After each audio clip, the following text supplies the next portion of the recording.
Did you notice how brief our scripture readings are for today? It's as if those who constructed the lectionary knew that our attention span in the warm weather of summer is somewhat, shall we say, limited. However brief as they are crammed densely with so many possible themes for our reflection.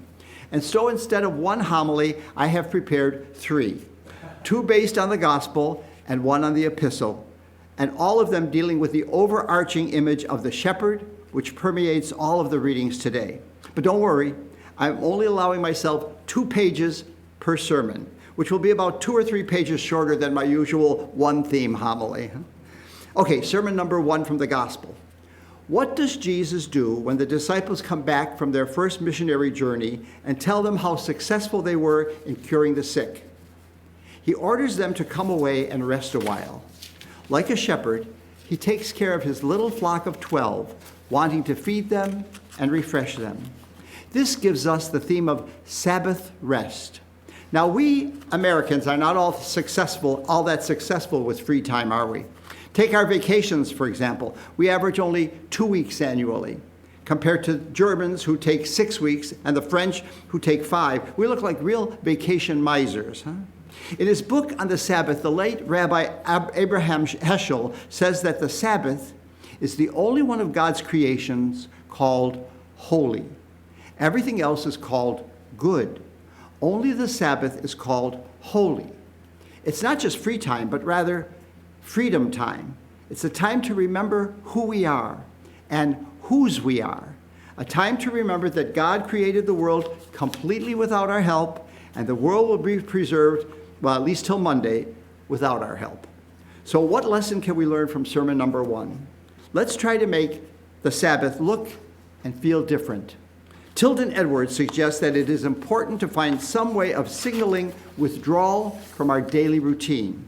He says that when we celebrate the Sabbath, perhaps we should dress differently, change locations, take the phone off the hook, do something specific which signals to us, to the world, and even to God that we are on Sabbath. Sermon number 2 from the gospel. What does Jesus do when he and his disciples arrive at the deserted place only to find that the crowds they were trying to get away from have already beaten them there? He takes pity on them because, Mark tells us, they were like sheep without a shepherd. So what does Jesus do? Does he feed them? No. He began to teach them, Mark says. Even before he feeds them, which Jesus will do in the next 9 verses of this chapter of Mark's gospel, Jesus teaches the crowds. Why is this? Because using the analogy of sheep, well, sheep are not the brightest of animals, and they always need direction. Unlike dogs and cats and birds, all of which seem to have built-in GPS systems, sheep are clueless. Separated from the herd, they have no sense of direction. That is why the lost sheep gets lost. Because when he is away from the flock, he just gives up and lies down wherever he is and doesn't budge. The crowds that were attracted to Jesus were hungering for care and guidance. Like the Israelites of Jeremiah's time in today's first reading, they had been led astray and then abandoned by careless shepherds who were more concerned for their own well-being than that of the flock. As in Jesus' time, today there are many still hungering for instruction as to what is important in life. So many lost sheep looking for directions. They may be parents who are sick with grief over the future of a troubled child, a man stripped of his dignity by unemployment, a woman facing pregnancy alone, elderly people who feel the diminishing surge of life in their bodies, people who are angry and confused because they have lost confidence in their leaders, whether political or religious. They are people looking for answers and for meaning. They are like sheep without a shepherd. And Jesus, in our second sermon, calls on us to shepherd them, to offer them comfort and healing and hope. Today's epistle reading from the letter to the Ephesians gives us the theme for our final sermon, reconciliation.